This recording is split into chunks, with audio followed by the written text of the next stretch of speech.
Indeed, the very difference of position at the communion table, so trivial a thing and apparently so ritualistic and removed from life, is in itself symbolic of much of what we've been trying to say. The so-called eastward position, in which the priest stands with his back to the people, has the psychological effect of focusing attention upon a point somewhere in the middle distance beyond the sanctuary. It symbolizes the whole way of thinking, in which God is seen as a projection out there to whom we turn from the world. By contrast, the lesser position, in which the president, surrounded by his assistants, faces the people across the table, focuses attention upon a point in the middle, as the Christ stands on his own as the breaker of bread. There is equally here, or should be, the element of the beyond, the transcendent, as they lift their hearts to him as their ascended and triumphant Lord. But the beyond is seen not as that which takes one out and away from the earthly and the common, but as the vertical of the unconditioned cutting into and across the limitations of the merely human fellowship, claiming it for and transforming it into the body of the living Christ.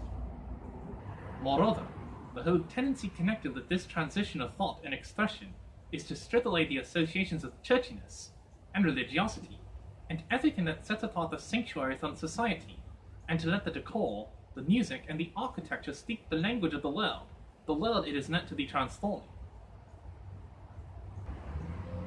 Such at any rate is the direction in which I believe we should begin to look for the answer to Bernathar's question about the meaning of worship in the absence of religion, though we have a very, very long way to go, and churchiness will keep on reasserting itself.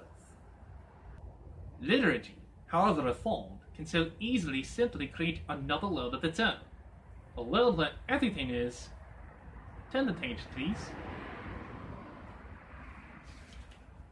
Thank you.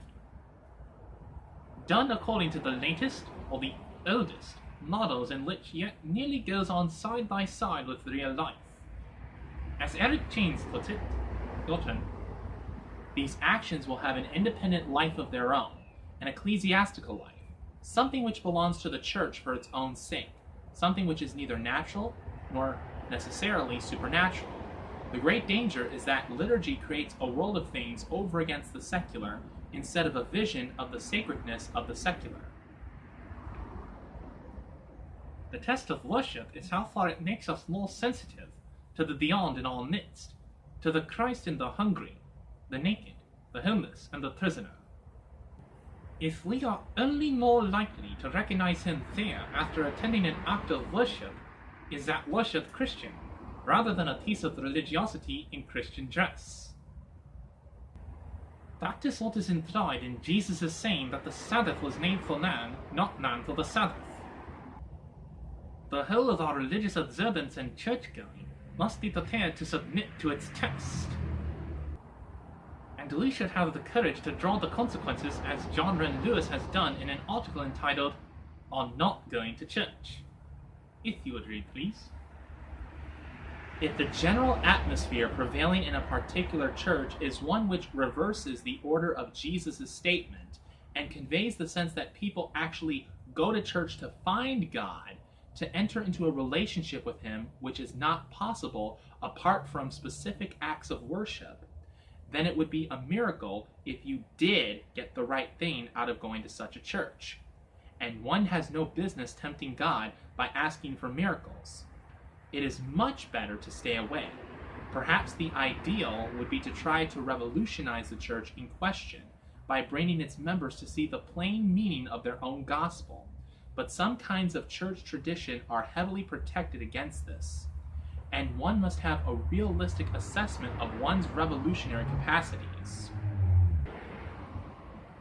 That, no doubt, is a hard saying, especially for parsons, but no harder than Jesus' original saying was to the rabbis. It did not mean the end of church-going for him, and it does not mean it for us. But it meant for Judaism a revolution in its whole conception of holiness, or its decline and fall. Perhaps it would be fairer to say not that this conception of worship is in itself of the very devil, but that it belongs to a way of thinking which can indeed still inspire the religious to genuine Christian living, but which for the rest merely removes the beyond from their midst and sets God further away. And unless, against all the protest of the religious, the Church can discover and stand for a different conception of worship in an entire absence of religion, it too is set for decline and fall. Engagement and disengagement. This sense which Dr. Ren Lewis describes and which marks the essential divide, that a person goes to church to find God, to enter into a relationship with Him, which is not possible in the world, is one that is equally pervasive when we turn from public worship to private prayer. Prayer is conceived in terms of turning aside from the business of the world to be with God. However much the various methods and techniques of prayer may differ, they all tend to start from the assumption that prayer is to be defined in terms of what one does in the times of disengagement. Of course, they all go on to insist that this activity must then permeate and irrigate the whole of life. But the sacramental moments of communion with God are to be expected in the periods of withdrawal, which, like the camel water, are... Turn the page, please. Thank you, you're welcome. To see one through the deserts of the day that must otherwise drain one dry. And even arrow prayers in the midst of hurly-burly presuppose an ejaculation, however momentary, from the treasures of the world to a God out there and above them all, with whom we can still hold communion in spite of them. This is readily recognizable as another version of trying to find God in the gaps. In the modern life, as in modern science, the gaps get smaller and smaller. The world is too much with us, late and soon. Getting and spending, we lay waste our powers. That we all admit. Concentration is ravaged, the spaces dwindle to vanishing points, and we are consumed. What do we do?